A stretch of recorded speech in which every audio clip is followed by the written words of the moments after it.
Bom dia, turma. Estamos agora na parte 3 da nossa aula, né? E vamos fazer uma comparação entre números decimais. Toda vez que a gente compara algum tipo de número, a gente vai afirmar três coisas sobre esses números. Se eles vão ser menores, maiores ou iguais, tá? Então é assim que a gente vai comparar os números. Como é que a gente compara dois números decimais? Primeiramente, a gente precisa ver a parte inteira desse número. Então aqui, ó, eu tenho 1 inteiro e 7 décimos. E aqui eu tenho 2 inteiros e 8 décimos. Se eu olhar para a parte inteira e ver que os números são diferentes, então o maior número vai ser aquele que tiver a maior parte inteira. Então aqui, ó, 1 inteiro, aqui eu tenho 2 inteiros. Então o maior número vai ser 2 inteiros e 8 décimos, porque ele tem a maior parte inteira. Agora, quando eu olho para um número e esse número tem a mesma parte inteira, o que vai acontecer? Eu vou ter que olhar para a parte decimal desse número. Então aqui, ó, eu tenho 3 inteiros e 9 décimos. Nesse daqui eu também tenho 3 inteiros, só que eu tenho 8 décimos.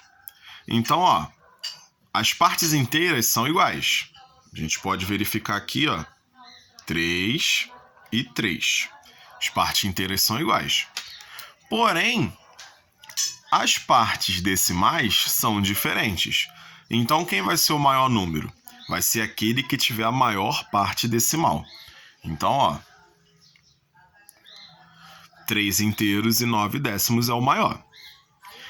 Agora vamos verificar outras situações, como por exemplo, eu tenho aqui 4 inteiro e 95 centésimos. E aqui eu tenho 4 inteiros e 8 centésimos, tá? Então, novamente, eu tenho parte inteira, tá vendo aqui, ó? 4 e 4 são iguais. Só que na parte decimal são diferentes. Então aqui, ó, como eu posso observar, eu vou comparar primeiro os décimos. Então, ó, 9, 8. Comparei os décimos. Então, ó, quando eu olho para os décimos e eu já vejo que esse aqui é maior, esse aqui de vermelho, ele é maior, então eu não preciso nem olhar para os centésimos, tá? Por quê? A parte inteira é igual, os décimos são diferentes, então eu vou pelo que for maior. Então aqui, ó, novamente esse lado aqui é maior, tá? Se por um acaso eu ter isso aqui, 5 inteiros, 8 milésimos, e aqui 5 inteiros,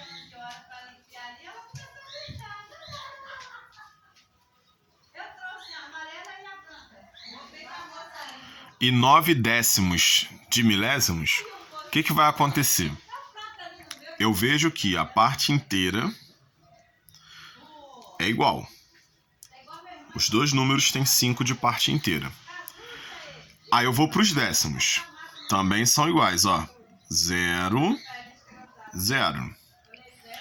Centésimos, 0 e 0. Só que quando eu chego nos milésimos, ó, aqui é 8, aqui é 0. Então, ó, parte inteira igual, décimos iguais, centésimos iguais, só que os milésimos, quem é maior? 8 é maior do que 0. Então aqui, ó, este número é maior. Ah, mas professor, esse número aqui tem mais algarismos. Aqui eu só tenho 3 algarismos depois da vírgula e aqui eu tenho 4. Isso não significa que esse número é maior, tá? Na verdade, quanto mais afastado tiver da vírgula um algarismo, menor vai ser o seu valor. Então aqui esse número é maior do que esse daqui, tá? Então é assim que a gente vai comparar. Quando que esses números vão ser iguais? Esses números vão ser iguais quando eles tiverem a mesma quantidade. Então, geralmente, isso vai acontecer quando você pegar um número e escrever a mesma quantidade, só que de formas diferentes. Por exemplo, aqui eu tenho 6 inteiros, tá? Aqui eu também tenho 6 inteiros. A diferença é que aqui eu representei a casa dos décimos como 0 e aqui eu representei tanto as casas do décimo, centésimo e o milésimo com 0. Uma outra forma de você pegar os números que são iguais seria assim. Eu tenho 5 inteiros e 1 décimo. E aqui eu tenho 5 inteiros e 10 centésimos. É o mesmo número, tá vendo? Então aqui eu tenho 5 inteiros, 1 décimo. Aqui eu tenho 5 inteiros, 1 décimo e 0 centésimo. Então é o mesmo número, só que escrito de forma diferente. Então esses aqui também são iguais, tá? Então aqui nós temos a comparação de números decimais e agora a gente vai partir para a parte 4.